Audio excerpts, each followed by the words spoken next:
Xin mến chào quý cô chú anh chị và các bạn. Cứ mỗi lần mà mình lên giờ linh á là anh chị biết rồi đó, là mình thấy có những cái vấn đề mà nó quá linh các anh chị, nó quá linh so với những cái mà chúng ta đang thấy. Ngẫm một chút xíu thôi là các anh chị cũng sẽ biết liền. Ờ, Không biết là các anh chị có thấy điều đó hay không? Không biết các anh chị có thấy hay không? Tết rồi, hôm nay là 23 rồi đúng không các anh chị? Nem ba đưa ông Táo về trời rồi. Mình nghe đồn là có người đang đưa ông Táo bằng cá coi luôn các anh chị. À, nhưng đâu đó cũng có những mạnh thường quân là Tết năm nay là không biết đưa ông Táo về bằng cái gì. À, mình sơ một chút xíu thôi nha các anh chị, nhắc sơ làm một chút thôi chứ bác Huy không muốn nhắc sâu ở đâu lòng lắm. À, vấn đề về năm cháu bé mà thi thích danh hài này các anh chị, giờ nghĩ lại một chút xíu thôi. Là những mình biết các anh chị ở đây đang là những người yêu thương các cháu, và tất cả mọi người đều làm chung tay là đều vì các cháu, đúng không các anh chị? Rồi mình nhớ không lầm thì các bé này đã thi thách thức danh hài năm trước cũng thời điểm này và quán quân. Rồi mình nhớ không lầm là trong thời gian đó cho tới bây giờ thì có một người là anh Thiện Đạt đứng ra để giúp xây cái gọi là cái chánh điện đó các anh chị. Gọi thiền am thì họ nói vậy chứ mình không biết gọi đó là cái gì. Về chánh điện là dùng để chỉ một cái ngữ cảnh trong cái việc mà thôi nói xây cái nhà đi, nói xây cái nhà cho, gọi là cũng cho các cháu. Rồi cách đây các anh chị mà không lầm thì để ý coi xem các video đó, các cháu trong giờ ngủ đó. Ừ. Cách đây vài tháng thôi, không có lâu đâu. Các cháu trong giờ ngủ là cuộc sống của các cháu trong giờ ngủ là ngủ nằm đất, ngủ nằm ở dưới đất các anh chị, cái chiếu cũng vậy. Rồi thôi thì dừng những hình ảnh đó lại đi, thì mình vẫn thấy rồi còn thêm nữa. Vừa rồi mình mới phát hiện ra là các cháu là coi tivi CRT màn hình thời Napoleon. Vậy thì trong 2 năm qua, sự ủng hộ của các mạnh thường quân cho các cháu là đi đâu không biết nữa. Nhưng mà các cháu vẫn vẫn giữ được cái cuộc sống mà nếu mà nói một cách khác là vẫn giữ cuộc sống đạm bạc, vẫn giữ cuộc sống đạm bạc, không sân si, không tham bằng, không tham giàu sang, không vướng bận gì hết. Chỉ biết ăn ngủ thôi. Ăn ngủ. Ăn thì ăn theo những người lớn cho, ngủ thì ngủ nằm đất, nằm chiếu. Và hầu như nếu mà xem tất cả các cái video, ngay cả những anh mạnh thường quân, những cô chú bác mạnh thường quân đều nói một câu, và ngay cả với các anh chị bây giờ cũng vậy, đều nói một câu, là bảo vệ và yêu thương các cháu cho đến trọn đời.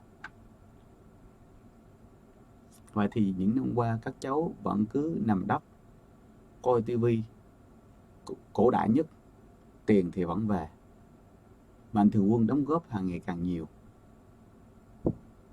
Vậy thì sự thụ hưởng đó cho ai ta?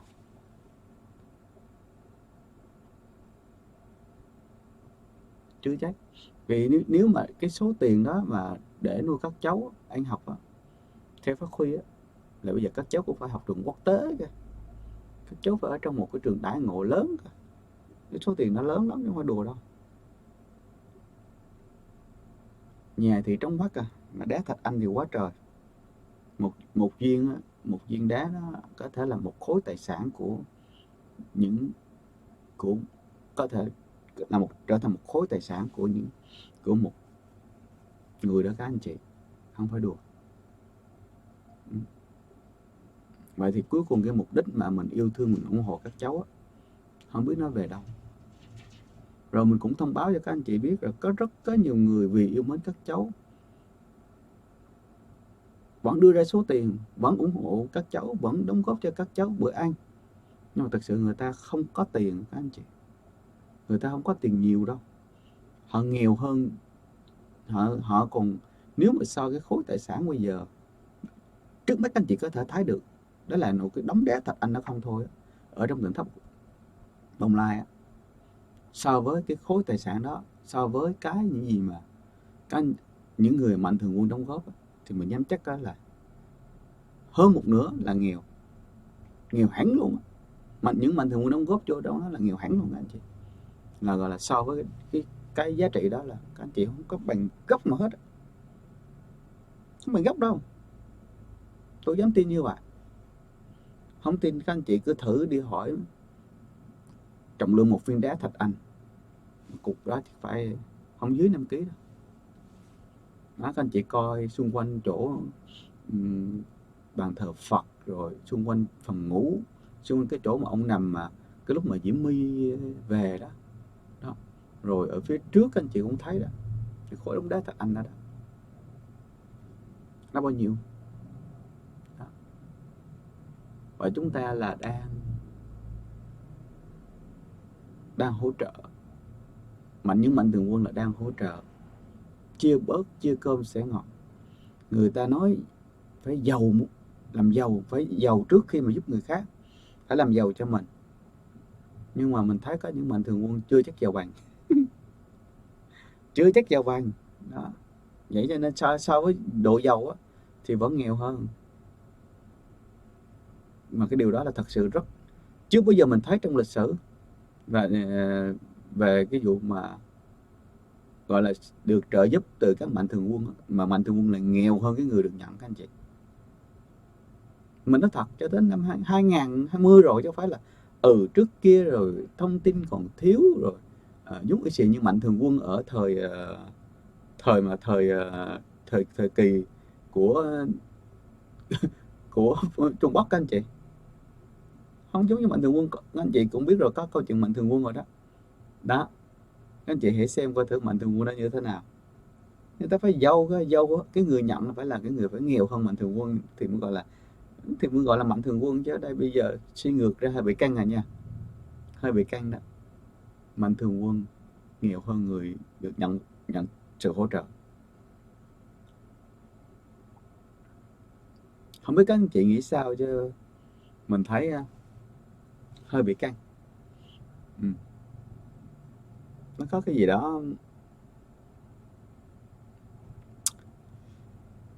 đó, hơi gọi là quá lạ so với cái thời đại 4.0. Đúng là nhờ 4.0 mới biết được là có nhiều mạnh thường quân là khố rách hơn những người được cho đó các anh chị. Có thể là họ giàu hơn những người khác, nhưng mà mình dám chắc là có những mạnh thường quân nghèo so với cái mà gia sản đồ sộ của tỉnh thất Bồng Lai các anh chị. Tôi dám chắc như vậy. Mạnh thường quân thì xài điện thoại của Bob, chứ mà người cho thì được xài iPhone iPhone khủng đó. Nhưng mà cái đối tượng, cái thụ hưởng thì không thấy đâu hết. Vui cho cùng là mạnh thường quân là các anh chị có giúp ai, giúp cháu đúng không? Thì phải ít nhất cũng phải thấy được là các cháu phải thụ hưởng cái vấn đề đó. Nếu anh chị thấy trên tất cả các cái diễn đàn, các cái video mà của Bồng Lai Biên đăng lên, có thấy các cháu được thụ hưởng cái gì các anh chị giúp không? Không thấy. Vẫn có hình ảnh là nằm đất ngủ mà. Mình chưa thấy cái môn nào, nếu mà gọi các cháu thiền định trong ngủ cũng chưa thấy môn nào hết các anh chị. Cũng chưa thấy môn nào nằm đất ngủ là thiền định hết các anh chị. Khổ quá khổ luôn. Khổ quá khổ luôn á. Nếu mà không có ai giúp đỡ thì mình cũng không nói gì, cũng khổ thiệt. Còn bây giờ có rất nhiều mạnh thường quân giúp đỡ, mà đối tượng người ta giúp chính là các cháu. Nhưng các hình ảnh, cứ nhìn hình ảnh các cháu đi. Hình ảnh các cháu đi các anh chị. nhìn sót lắm, nhìn cho tới cuối cùng không thấy gì hết. Các cháu vẫn nằm đất, các cháu vẫn ăn uống như những đứa trẻ thiếu thốn, rồi các cháu sinh hoạt và được hưởng thụ. Cái vui thú của các cháu là được xem cái tivi, mà rốt cuộc cũng xem cái tivi mà nó cùi chưa từng thấy. Mình nghĩ chắc sau này cũng Mạnh Thường Quân đem cho tivi nữa đây ha. Mà cũng rất là mong đổ cho tivi cho các cháu giùm. Rồi mình xin mời bạn Bùi Nguyễn nha. Người này không chơi.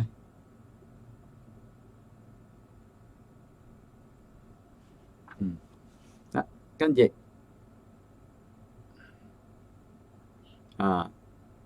Để thấy rằng là đâu chứ, không biết có ai muốn làm Mạnh Thường Quân hay không chứ. Đem cái số đất ra nội cách đây 2 năm là thấy 4 mấy tỷ rồi.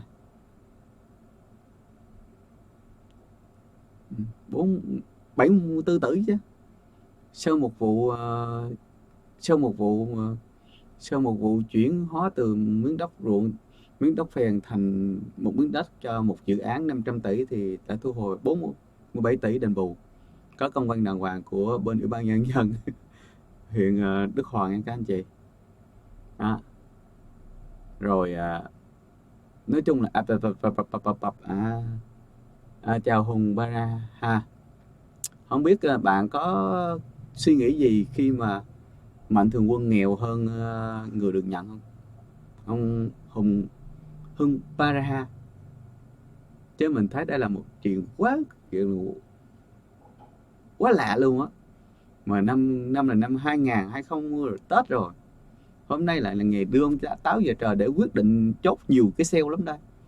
Nhưng mà mình nghĩ lại thì có nhiều anh á, người được nhận thì đưa về tiểu ông Táo về bằng cái gì ta, bằng cá khoi, còn Mạnh Thường Quân thì tiểu ông Táo trời bằng cá chép.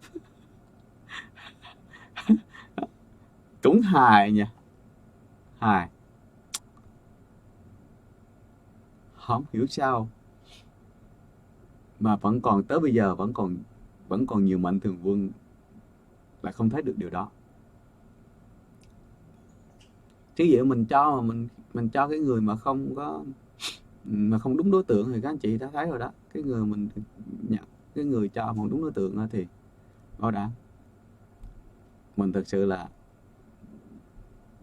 nói thẳng một câu là nhầm rồi các anh chị. Giúp cái người mình đang muốn giúp, mà giờ thấy người mình đang muốn giúp mình không được hưởng thụ các anh chị. Đó, chẳng hạn như đơn giản như rõ ràng nhất mà có người dám công bố đó, chàng như anh Quốc Võ đi, anh gửi về đợt đầu tiên đó là khá nhiều, theo mình biết là khoảng gần hơn 200 triệu, mà gần nhất luôn các anh chị, chứ không có nói xa chi mà cho nó khổ, nói xa rồi không có bằng chứng nó khổ, đúng không? Gần nhất. Rồi tiếp đợt thứ hai là 3.000 đô. Rồi rất là nhiều, khi mình tới đó mình thấy là rất là nhiều Mạnh Thường Quân đến cho, không chỉ có nhiều người cho đủ thứ các anh chị. Mà mục đích của các Mạnh Thường Quân là gì? Năm cháu bé. Và những cái mục đích cuối cùng, cái sự giúp đỡ đó là các anh chị có thấy cháu bé có được thụ hưởng không? Không, tôi chưa thấy các bé được thụ hưởng. Nếu mình nền giáo dục cũng không thấy luôn. Hiện tại các bé cũng chưa được cho ăn học. Học còn nữa không ta? Đào tạo thì mình cũng chưa thấy. Không biết là trong đó đào tạo gì. Đó. Rồi thụ hưởng thì cũng thấy các bé ở có một chỗ tốt hơn không? Không thấy. Giờ mình nghĩ là chắc bé cũng nằm dưới đất à? Đất ngủ chứ nằm dưới đất ngủ, trải chiếu nằm đất ngủ anh chị. Rồi còn nữa không ta? Con. Mình chắc chắn vẫn còn coi tivi CRT, tivi tời Napoleon, đèn hình cong, mà cong lồi chứ không phải cong lõm. Đèn hình cong lõm là đèn hình của thế hệ mới. điển hình cái ông lồi đó, điển hình của Napoleon đó anh chị. Đó là cái anh chị có thể dễ dàng chứng minh cho thấy điều đó, cái sự giúp đỡ của rất nhiều người, nhưng mà nhằm vào đối tượng của mình là các cháu. Và mọi người bên Tỉnh Thất Bồng Lai cho tới thời gian bảo vệ cái quan điểm của mình cũng vì các cháu đó. Nhưng mà bây giờ rốt cuộc là sự thụ hưởng của các cháu không thấy đâu hết. Rồi mình khi mình kiểm tra lại á, thì rất nhiều mạnh thường quân á, theo mình biết là sự giàu có của họ không bằng đâu các anh chị. Rồi các anh chị có muốn tìm hiểu thì hỏi bằng chứng đâu á, thì đơn giản nhất là cái sổ đất của cái công văn của Ủy ban Nhân dân là nó đã giải tỏa đền bù cái khu đất đó 75 tỷ đó, 74 tỷ ha các anh chị. Rồi thứ nhất. Cái thứ hai là các anh chị thấy đó, cái khối đá thạch anh đó, nhiều cái khối đá thạch anh trong nhà đó, mất cục to. Nghe nói bữa mà gia đình gì bữa gia đình bên chỗ anh Thắng với chị Mai vào đi tìm con, thì nghe nói là có đến đó xô xát, xong rồi Tỉnh Thất Bồng Lai nó báo mất cục đá thạch anh thiệt to. Trị giá mấy trăm triệu đó. Chị thấy cái khối đồ sộ như vậy đó. Vậy mà những cái đối tượng được thụ hưởng chính không thấy đâu hết. Rồi mình nói ra như đó thôi để các anh chị tới đây, nói đây là các anh chị đã đủ biết rồi. Cái điều đó nó sẽ, mình rất mong là cái việc mà giúp đỡ của các anh chị nó sẽ biến thành sự thật. Sự thật ở đây là mình giúp ai thì người đó phải được thụ hưởng, chứ còn mà giúp mà rốt cuộc cái giúp một người mà người khác giúp một người mà người khác là điều đó là điều không nên. Rồi với lại đơn giản là bây giờ là các anh chị cũng thấy rồi đó, và chắc chắn hình ảnh mà hiện tại mà Thiền A bên bờ vũ trụ đóng một cái hình ảnh trước mặt các anh chị đó, thông qua là bộ mặt của năm chú tiểu, hay là gọi là các bé.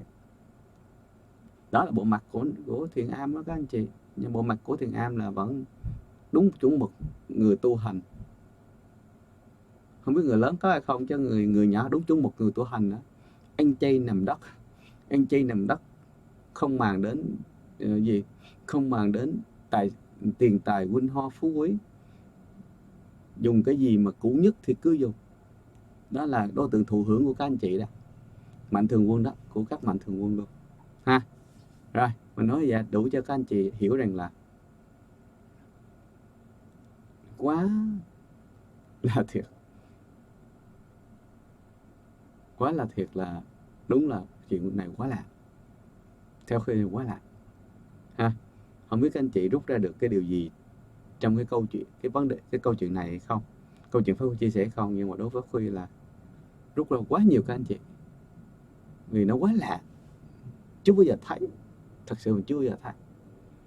Nếu mà nói như gì anh Vũ Râu nha, khi mình cho mình đâu có biết cái người đó là như thế nào, đúng không? Đúng rồi, bây giờ biết rồi á. Giờ biết rồi mới thấy. Rồi mình cứ nói này đi ha. Rồi, cảm ơn các anh chị đã theo buổi chia sẻ của Phát Huy, và đương nhiên cháu rất mong các anh chị đã rút ra được một cái gì đó cho chính mình sau khi mà thông tin mà muốn làm mạnh thường quân cũng bị khó các anh chị, vì cái đối tượng mà mình muốn bảo vệ, mình muốn cho nó giàu hơn mình thật sự rất khó ha. Rồi xin cảm ơn các anh chị rất nhiều. Và xin hẹn gặp lại các anh chị. Cũng khuya rồi nha. Chúc các anh chị một giấc ngủ ngon an lành, và không quên gửi lời chúc đến các anh chị, nếu mà những ai đang ở những cái múi giờ khác thì có một ngày mới bình an và tốt đẹp mọi chuyện.